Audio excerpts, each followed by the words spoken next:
À la lumière des pierres brillantes touchées par le Seigneur, les Jarédites chargent leurs 8 navires de personnes, de provisions et d'une tonne d'animaux, puis mettent le cap sur la terre promise. Mais il ne s'agit pas d'une croisière de plaisance ou d'une excursion de 3 heures. Au contraire, des vents furieux poussent les bateaux sur les eaux agitées de l'océan.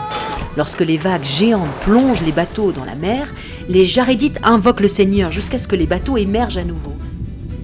Pendant près d'1 an, 344 jours exactement, c'est leur vie et ils sont terrifiés. Non, en fait, ils sont reconnaissants. Hein ? Comment peuvent-ils être reconnaissants quand tout va si mal, et même dangereux ? Les Jarédites savent en qui ils ont confiance. Quand les choses se gâtent, ils se souviennent que le Seigneur a dit aux frères de Jared « Je vous donnerai de la lumière et je vous montrerai comment construire vos bateaux avec des matériaux solides, étanches, comme un plat, afin que vous puissiez survivre à ce périple. » Attendez, étanche comme un plat ? Qu'est-ce que ça veut dire ?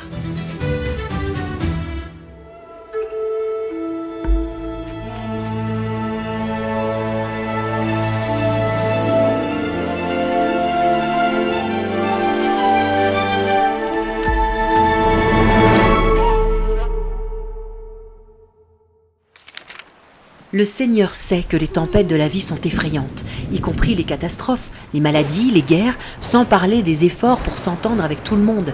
Tout cela peut nous abattre et menacer de détruire notre paix. Mais nous apprenons ici que lorsque nous plaçons notre confiance dans les mains protectrices du Seigneur et que nous sommes guidés par sa lumière, nous pouvons garder la paix.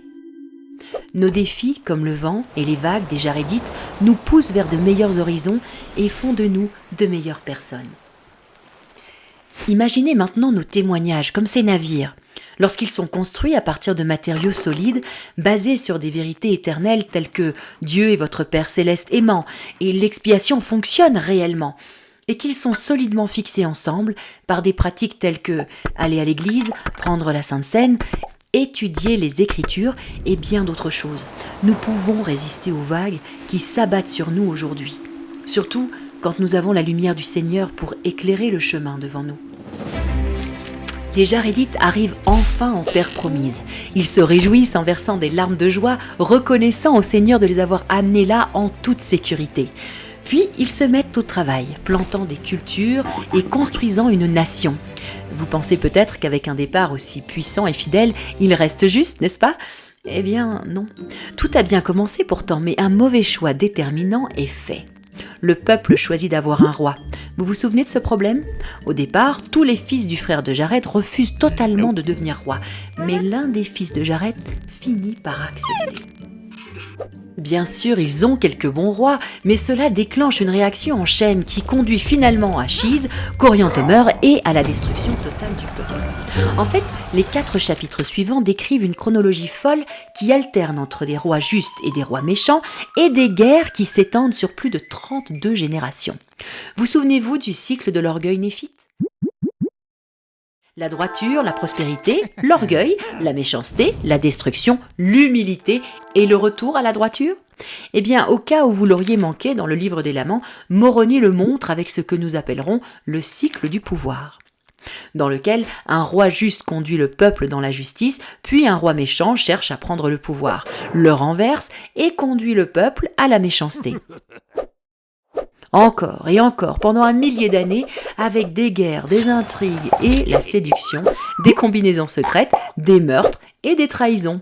Oui, on dirait une série Netflix miteuse, non ? Mélangée à quelques moments lumineux de repentance et de droiture, et vous obtenez une ligne du temps tragique et vertigineuse. Puis au chapitre 11, où à nouveau ces méchants au cœur dur utilisent les combinaisons secrètes pour obtenir plus de pouvoir et de contrôle. Après 2 générations supplémentaires de méchants dirigeants, notre Seigneur bienveillant envoie le puissant prophète Éther pour essayer une dernière fois de reconquérir son peuple et de lui donner à nouveau la lumière du Christ. Éther donne un avertissement fort. « Repentez-vous ou vous serez détruits et un autre peuple viendra prendre possession de cette terre promise. » Mais malheureusement, les Jarédites ne se repentent pas. Pourquoi ? C'est une question de cycle et de plat. À ce stade du cycle du pouvoir jarédite, le pouvoir appartient aux combinaisons secrètes, dont le but est bien de prendre plus de pouvoir. Et les gens laissent leur témoignage s'affaiblir. Ils sont exposés aux vagues d'instructeurs et de dirigeants méchants qui déferlent tout autour d'eux et se noient, ivres de colère et d'incrédulité.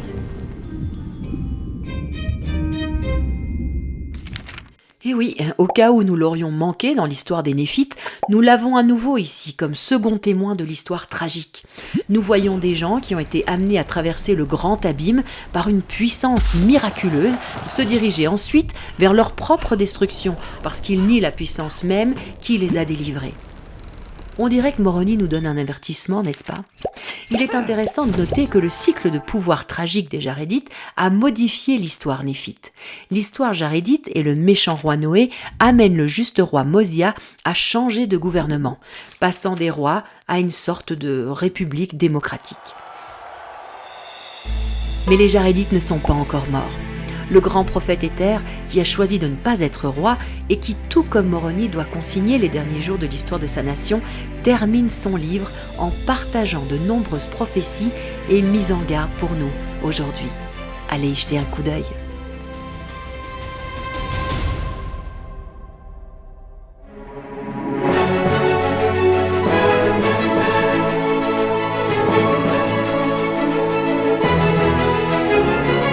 We hope this presentation has helped to bring you a little closer to Jesus Christ. Now it's your turn to study and continue to learn line upon line. So, go read your scriptures.